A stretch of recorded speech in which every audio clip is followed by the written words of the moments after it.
make sure we do the right thing for him. Like, when he's ready to go, he'll be ready to go. Like, we can't put him in a bad position where his movement isn't what it needs to be to play at the level that he wants to play at.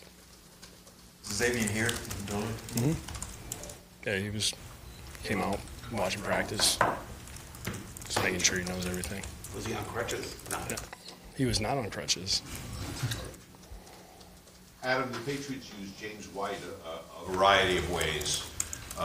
Is he like Deion Lewis type of player? I mean, how do you approach defending him? It's hard because he can do everything. He can come out of the backfield, empty, run it, pass protecting, catch the ball. I mean, he's got all the traits you want at running back. Obviously, he gets a lot of touches, both in the passing game and in the running game. So he's a tough guy to really know where he's going to be and what they're going to do with him from play to play. What's the latest on Jake Brendel?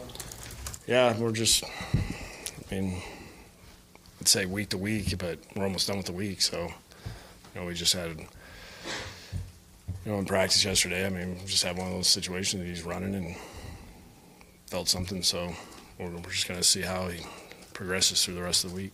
Is this the same calf or a different calf? Oh, you're putting it on me here. I think it's the same one. When you said Howard was kind of watching things to see he's on par with everything, is there a likelihood he could play this week? Yeah, that's what these guys do. They want to make sure that they, whether the guy ends up playing 1 week or not, it's still gaining knowledge, and it's football. Guys like being around it, and even though he can't practice, he still wants to take it all in. So, and I don't know kind of how this is going to go. Like I said earlier, we're going to do what's best for him to make sure that he's at the physical ability that he has. He can maximize that. Would he be a player that you can foresee yourself playing if he didn't practice all week, or do you need him to test out the knee? Yeah, if that point came about, we'd want to make sure that he's good. How's Danny Amendola doing? He seems like he's doing well. Him going out there and being able to run routes and practice, that's encouraging. Just keep an eye on it and just see how he feels tomorrow. And then same thing, just progress through the week and see where we're at on Sunday. With the interior of the offensive line but having a rough game last week, how much of that is chemistry versus the players that you have in there, or I guess all the mismatching of? I think some of it was we played a good defense. Their D-line's played well this year. That's one of the highest ranked defenses that we've gone against. So, we let those guys loose a couple times and they made some plays. And, the thing about it is you just got to keep battling, clean up technique, get your hands on those guys, use our size to our advantage. And we just didn't do a very good job of that last week. With Swanson, is he looking better, healthier? Yeah, he is. So that's a positive for us. Adam, Sonny Michel is one for over 100 yards first time you guys faced him. What made him so effective? He's a tough runner physically. He has really good vision. He picked up their system very quickly, for a young guy. Usually it takes time, but he was able to just jump right in there. That was one of the reasons that, we had him here and, visited with him and took a hard look at him. And, obviously they loved him too.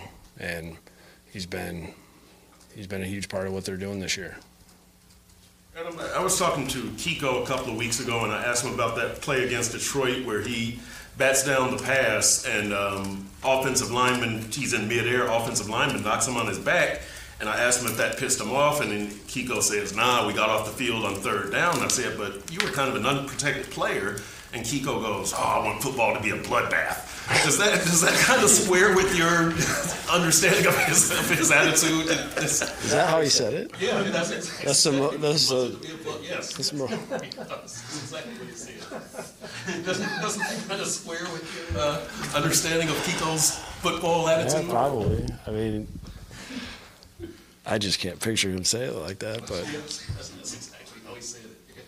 He'll give you a blank look and he'll say, "What is your bloodbath?" That was exactly what he said. Oh, man. And so, well, let me ask you this. His success this year, do you attribute it more to an attitude like that or physical gifts such as speed and things like that? I think it's both. You know, his ability to run, hit, tackle. You know, he's sharp with what's going on within the game, what we're doing on defense. You know, sometimes it's he has to find that right place for where it's that emotion, you know, amped up for the game and being able to kind of hyper focus on his job.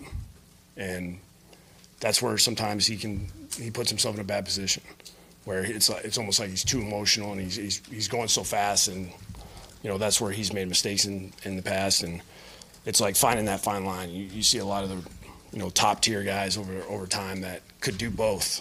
And, you know, he's working to get there and trying to control the emotion and keep his focus. And, you know, but it's great to have a guy that with that kind of intensity and emotion throughout the game. That was a hard one to get over. That was a yes. That was his vote, yes. That's good.